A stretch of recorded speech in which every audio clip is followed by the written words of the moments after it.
বন্ধু বান্ধৱীসকল, আজি মই যিটো কাহিনী আপোনালোকক ক'বলৈ ওলাইছোঁ, এই কাহিনীটোৱে আপোনাৰ জীৱন সলাই দিব পৰাৰ ক্ষমতা আছে। মাত্ৰ চৰ্ত এইটো হয় যে আপুনি কাহিনীটো ভালদৰে শুনিব লাগিব। কাহিনী এটা হৰিণৰ। এবাৰ এটা হৰিণে জংঘলত পানীৰ সন্ধানত ঘূৰি ফুৰিছিল। বহুত পিয়াহ লাগিছিল হৰিণাটোৰ। বহু দেৰি অনাই বনাই ঘূৰি ফুৰিছিল পানীৰ সন্ধানত, কিন্তু সি ক'তো পানী বিচাৰি পোৱা নাছিল। অনাই বনাই ঘূৰি ফুৰাৰ অলপ পাছত সেই হৰিণাটো গছ এজোপাৰ তলত জিৰণি লয়, এটা জোপোহাৰ কাষত। তেতিয়া সি নদীৰ শব্দ শুনিবলৈ পাইছিল। তেতিয়া হৰিণাটোৱে জোপোহাৰ কাষৰ পৰা উঠি অতি সোনকালেই পানীৰ শব্দৰ ফালে আগবাঢ়ি গ'ল। তেতিয়া সি দেখিলে যে তাৰ সন্মুখত এখন ডাঙৰ নদী আছে। তেতিয়া সি নদীখন দেখিলে, তেতিয়া তাৰ বহু আনন্দিত হ'ল সি।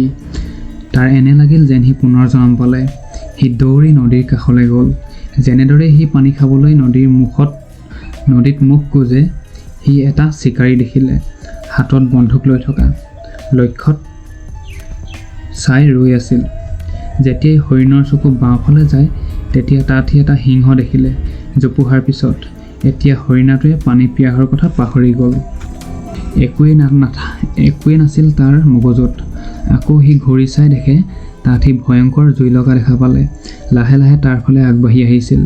এতিয়া হৰিণাটোৱে পলাব বিচাৰিলেও পলাব কেনি?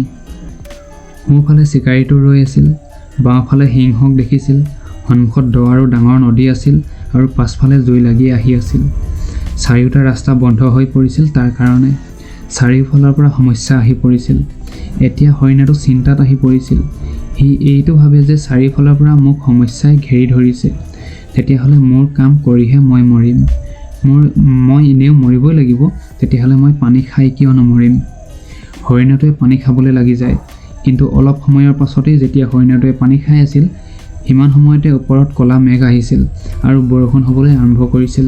পাছফালৰ যি জুই আছিল, সেই জুই বৰষুণৰ পানীৰ দ্বাৰা নুমাই গ'ল আৰু পানীৰ কাৰণে চিকাৰী গুলীটো সিংহৰ গাত লাগে। গুলীটো লক্ষ্যভ্ৰষ্ট হৈছিল আৰু সিংহৰ চকুত পৰে চিকাৰীটোৰ ওপৰত। সিংহটোৱে চিকাৰীটোৰ পাছত লাগি যায়। তেতিয়াই হৰিণাটোৱে গম পালে।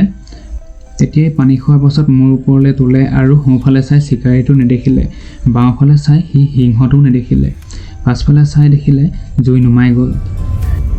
বন্ধু বান্ধৱীসকল, কাহিনীটোৰ সাৰাংশ এইটোৱেই যে মানুহৰ জীৱনত সমস্যা আহিবই, আৰু যেতিয়া সমস্যা আহে চাৰিওফালৰ পৰা আহে।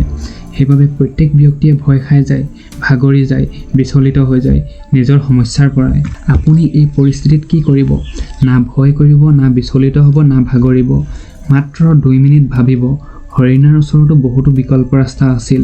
হৰিণাই এই সকলোবিলাক পৰিস্থিতি দেখাৰ পাছত পানীত জঁপিয়াব পাৰিলেহেঁতেন বা য'ত ত'ত পলাব পাৰিলেহেঁতেন, কিন্তু সি শান্তিৰে ভাবিলে আৰু সি নিজৰ কামত লাগি আছিল।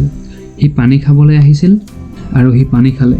মানুহেও নিজৰ সফলতাৰ পৰা অলপ দূৰতহে থাকে, কিন্তু তেওঁক সমস্যাই দেখা দিয়া আৰম্ভ কৰে।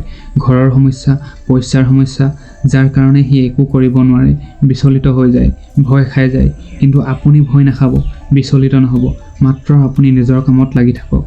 বন্ধু বান্ধৱীসকল, আশা কৰিছোঁ ভিডিঅ'টোৱে আপোনাক উপকৃত কৰিব।